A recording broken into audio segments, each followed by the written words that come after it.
Hello, Mr. Gheorghiu. Hello, how are you? Good.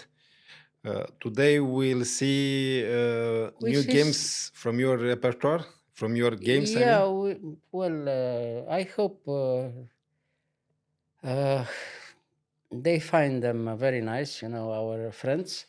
There are really some very important games theoretically in that time, a long time ago, but really very instructive, each one of them. Um So the first one is against the Lajos. first one is against Portisch. It was a special occasion. We played a friendly match against Hungary here in Bucharest, and it was a very complicated situation because until this match, the Romanian team could never beat Hungary. They had a very strong team, the Hungarians, and a lot of grandmasters and so. And a little bit surprising, we were successful finally, and we could win the This match. match Yeah, in we could win. It 1963. was a surprise, a very big surprise. And for me personally, it was also very special because it was the last moment before the What? Junior World Championship, where I tried to become after 2 years, after Holland to I had the chance to become world champion. So playing against Portish, he was already well-known grandmaster, one of the best in the world already then. And okay, I played with Black the first game of this match, Okay. and you see, very surprising what happens during the. Okay, I'll explain. We first of all we played the so-called accepted Queen's Gambit. It was an opening that I played very rarely with Black. But I had already very nice success against Grandmaster Ullman in another match in '61 and played in Germany. And okay, we played here. Uh, Everything is theory, but Bishop G4, it was recommended by Smyslov, the ex-world champion. It's interesting. Maybe it's not the best. The best way to play for black is to simply E6 and C5. Bishop G4 is very ambitious. You want a little bit too much with black, but okay, it's complicated. So here E6, okay, and after knight queen B3, you are forced to take a decision now. If you protect the pawn from B7 by playing B6 or queen C8, it's clear that white has quite a big advantage. Immediately after knight E5, white is clearly better.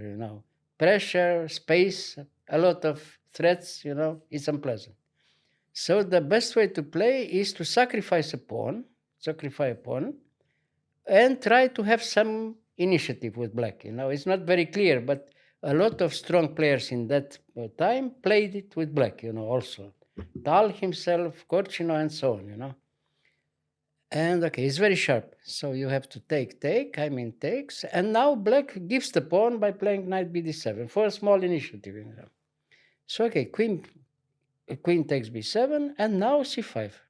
Well, this is the first interesting moment because now in some other games played before, White tried for here Rook G1, some other moves. And Portish played the knight C3 is the most natural move, and it's very unclear now what you do with black. You see, because if you take immediately in D4, it's not very good, even if White has an Isolani in D4, but it's an extra pawn, and the bishop from C1 comes into play, and White is clearly better, in all variations.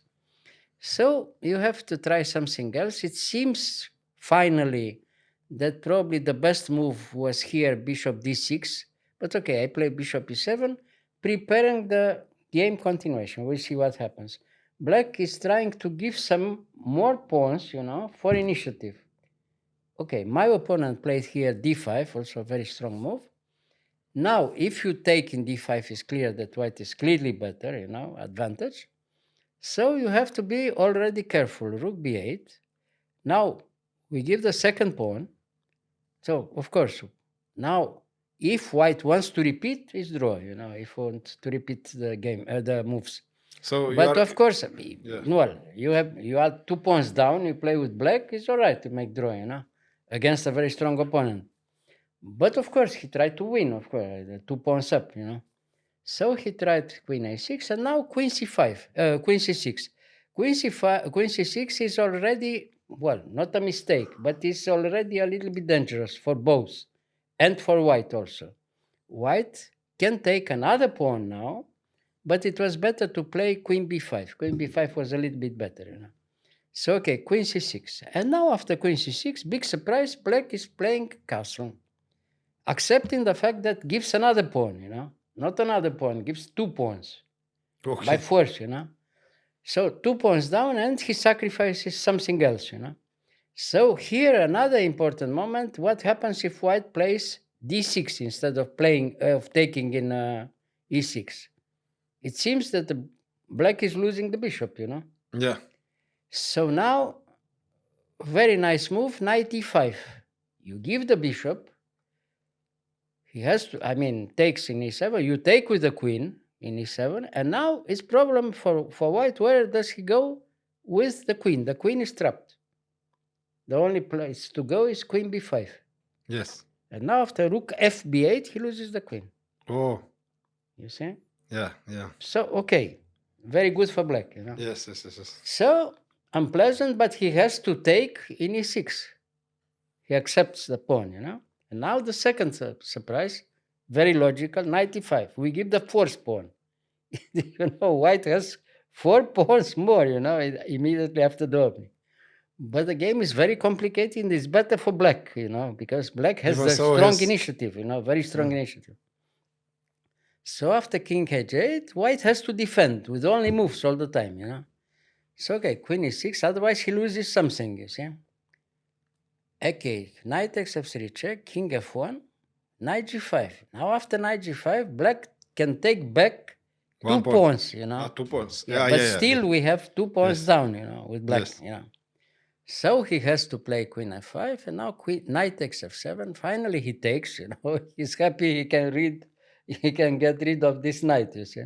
The threat was knight d6, and again it's almost lost for white, you see.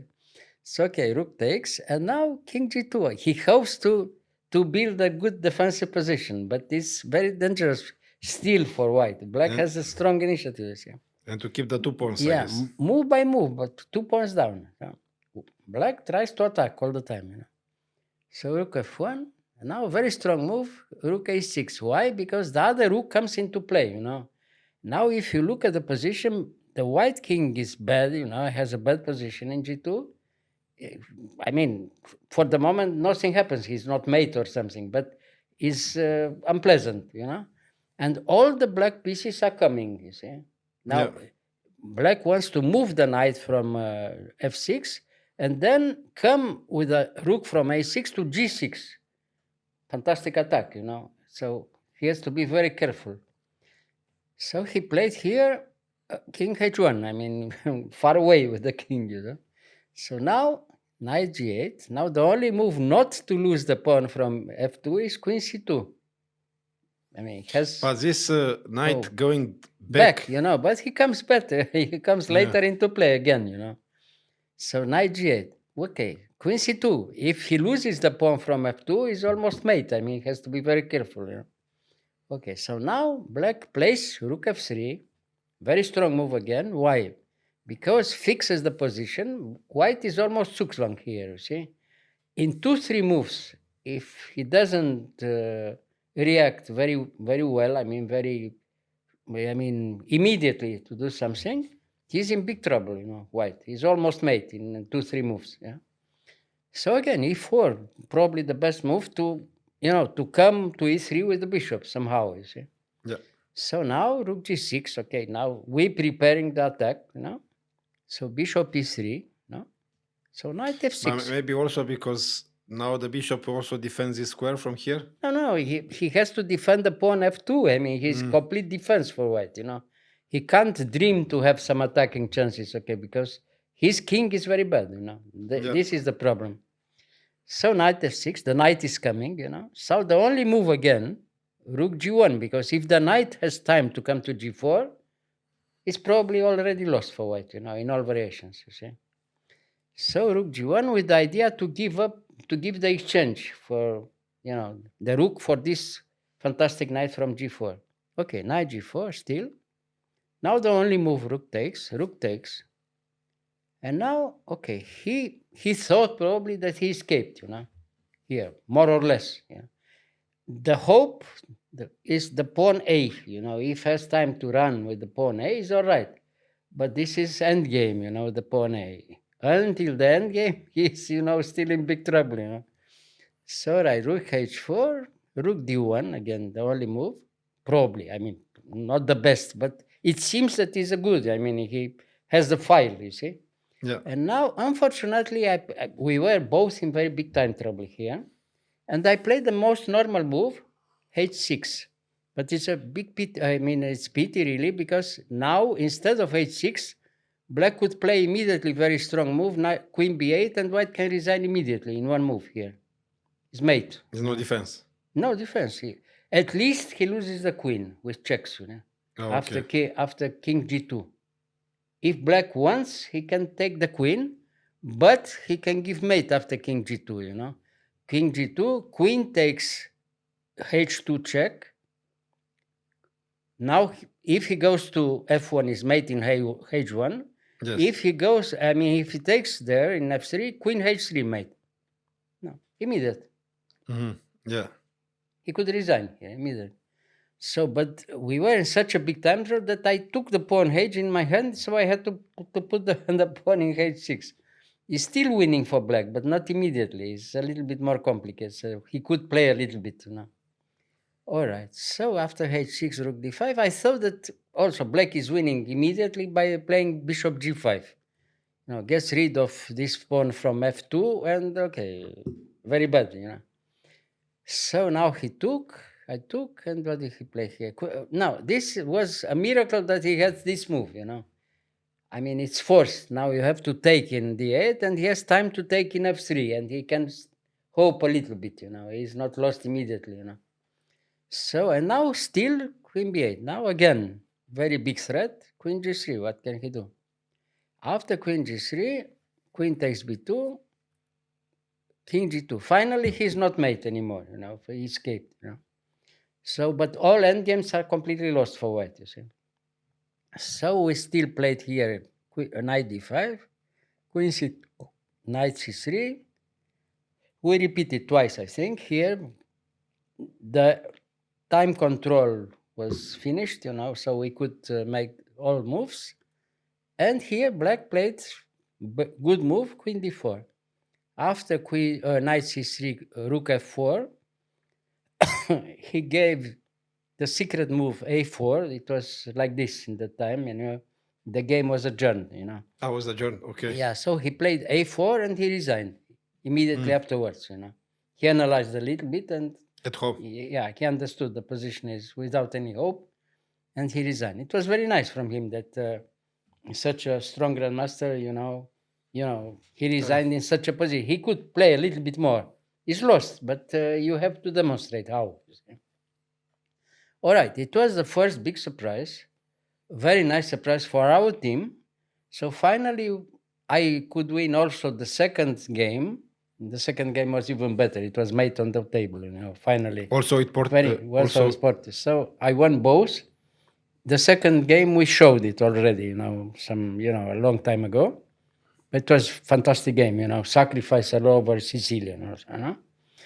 Finally, it was 2-0 for me. Our team could win the first time in history against the Hungarian team. And it was, fiesta in Bucharest here. Everybody was very happy and so on, especially because it was against Hungary, Yes. Yeah. And I was in very good shape for the World Championship. Finally, I could win the World Championship, but okay. Become a junior Afterwards, world champion. everybody knows, you see. So it was a very good preparation for this match, very good start. And good for the moral, Yeah. your moral. But beautiful game, very, very crazy game, to give 4 pawns against such a strong grandmaster immediately after the opening. Yeah, It's very unclear and very unusual, you see. Well, in that time was published all over and so on, considered, fantastic, novelty in this opening and so on, but all right. So if you can look at one of these games, it's clear more interesting that the games from today, everybody is controlled by the computer, you see. Then at least you could show something, even with some mistakes, but it was very beautiful, you know. You Yes. could show something. You You should could create do something. Yeah, yeah. All right. Thank All you, right. Mr. Gheorghiu. You are